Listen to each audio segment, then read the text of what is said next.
እኔ ሰማይ ዝቅ ከፍ ቢል እኔ አንቺን መለየት አልፈልግም፣ መጣላትም አልፈልግም። ካንቺ ጋር የፈለገ ነገር ብታረጊ ማለት ነው።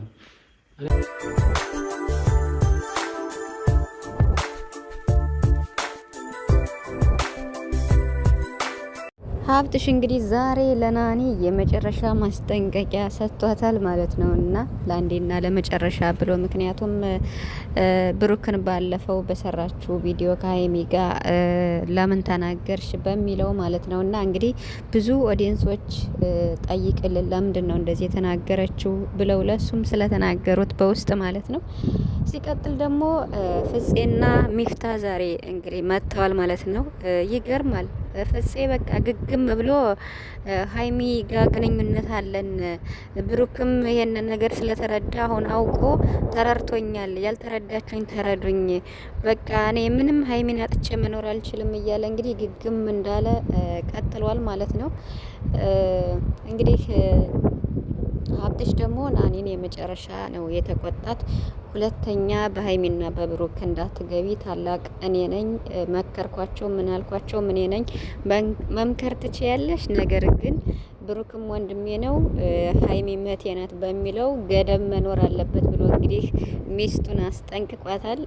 ከተናገራቸው ነገሮች ግን በጣም ደስ ያለኝ ሰማይ ዝቅ ምድር ከፍ ቢል እኔ አንቺን ማጣት አልፈልግም ብሎ አስረግጦ ነግሯታል እና በጣም ደስ ይላል። ሰላም ሰላም ቤተሰብ እንዴት ናቸዋለሁ? ሰላማችሁ ዘበያላችሁበት እያልኩኝ ውድ ቤተሰቦቼ እንኳን ደህና መጣችሁ አለን። እንግዲህ የሚገርም ነው ማለት እንግዲህ ሀይሚና ብሩክ ላይ በተፈጠረው ነገሮች ሰፍተዋል በጣም ማለት ነው። እና ብሩክ እንግዲህ አንድ ቀን ነው ፕራንክ የተደረገ፣ አንድ ቀን ፕራንክ ስለተደረገ ሳይውል ሳያድር ስሜቱ በጣም ከብዶታል እና ማለቴ በጣም ስላናደደው ሀይሚ የሰራችው ፕራንክ ከፍፄ ጋር ብድሩን መልሶ ይሄው እንዳለ ሚዲያውን አዳርሶታል፣ መነጋገሪያ ሆኗል ማለት ነው። እና ባመኑት ሰው መከዳት ምን ያክል ያማል፣ አለመታመን ምን ያክል ያማል እየተባለ ሚዲያው እየተለቀለቀ ነው ሁሉ ቦታ ማለት ነው። እና ገርሞኛል። ብሩክ አሁንም ድረስ ሀይሚን ያምናታል፣ ያከብራታል፣ ይወዳታል። ነገር ግን እንዲህ አይነት ፕራንክ በመስራቷ እንግዲህ ደግሞ በጣም ነው አንድ ቪዲዮ ነው የሰራች። እንግዲህ የሷ ገና ይቀጥላል ማለት ነው። ይሄ አሁን ምላሹ ምንድነው? ባለፈው እንግዲህ እዩ ማለት ነው ከዩ ጋር ምንም ግንኙነት የለኝም ብሎ ነበረና የለኝም እያለ ሀይሚ ደግሞ ላምንህ አልቻልኩም እያለች ነበርና አሁን ደግሞ ብሩክ ይሄው በቃ ገና ይቀጥላል ማለት ነው። ብድሩን እየመለሰ ይገኛል።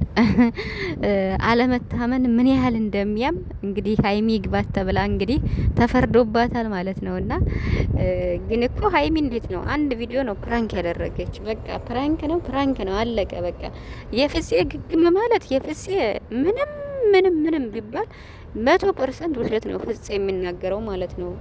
እሱ በቃ አለ አይደለ ፕራንክ ነው እያደረገ ያለው ከቡራ ጋር ማለት ነው። ብሩክ ደግሞ ነገሮችን በዚህ ልክ አሰፋ።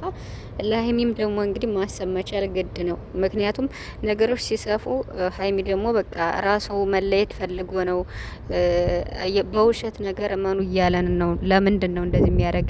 ለምን አታምነኝም ብለው ነበር። አንቺን አላምንሽም የሚል መልስ ነው የሰጣት ትናንትና ማለት ነው። እና ፍፄም እንግዲህ ግግም ብሎ እኔና ሀይሚ ግንኙነት አለን፣ ይፋ አልሆነም፣ አሁን ግን ይፋ እንዲሆን ፈልጋለሁ፣ ሁሉም ሰው ይወቅልኝ፣ ጓደኞቹ ይወቅልኝ እያለ ነው። እና ይሄ ነጭ ውሸት ነው የፍፄ ማለት ነው። የምሬን ምንም ነገር የሚያዝም ነገር የሚጨበጥም የለውም። እና እንግዲህ ትንሽ ነገሩ ደግሞ ከበድ ያለው ሀብትሽ ያው ናኒ በቀደም ተናግራ ነበር ብሩክንና ኦቨር አክት አደረክ ምናምን ብላ ትንሽ ተናግራ ነበርና እሱን ደግሞ እንግዲህ ቲክቶክ ላይም እየተዘዋወረ ይገኛል። ለምንድን ነው እንደዚህ ያለ ይጠይቅልናም ተብሏል ማለት ነውና አትድረሽ ተብላለሽ። መምከር ትችያለሽ፣ ግን በዚህ ልክ ወንድሜን እንድትናገረው አልፈልግም፣ ለአንዴና ለመጨረሻ ብለው እንግዲህ እንደ ማስጠንቀቂያ ነው የሰጣት። ትምህርትሽን ተማሪን፣ ይወድሻለሁ፣ አከብርሻለሁ፣ ከአንቺ ጋር መጣላት አልፈልግም፣ እንግዲህ በወንድሜ ድርድር አላቅም ነው በአጠቃላይ። እና ያው እሷ እንግዲህ ለፕራንክ ነው ብላ ነው። እሷም እኮ አሁን ፕራንክ ነው ያለች። ያኔ ኦቨር አክት የሚሰጠው አይደለም ፕራንክ ነው። ስለዚህ ለምንድን ነው የማይረዳት ነው ናኒም ማለት ነው። በሀይሚ አንግል አይተው ነው እንደዛ ያለች። ደግሞ ያው ብሩክ ስለሆነ ስለምትዝናናበት ይመስለኛል። እና እንግዲህ ናኒም ቤተሰብ ናት። ያው ምንም ብትል እናንተ ጋር ቤተሰብ ናትና እንግዲህ ሀብትሽ ደግሞ ሁሌም በወንድሜ ድርድር አላውቅም ነው የሚል ምንም ማድረግ አይቻልም። ብቻ ግን እስኪ ዛሬ ደግሞ በማን ቤት ይመጣሉ? በቡራ ቤት ይመጣሉ ማለት ነውና እንጠብቃለን። ኧረ ይሄ ነገር ማለቅ መቋጨት አለበት። ሀይሜ እዚህ በላይ መጎዳት የለባትም። የምሬን ማለት ነው እንዴ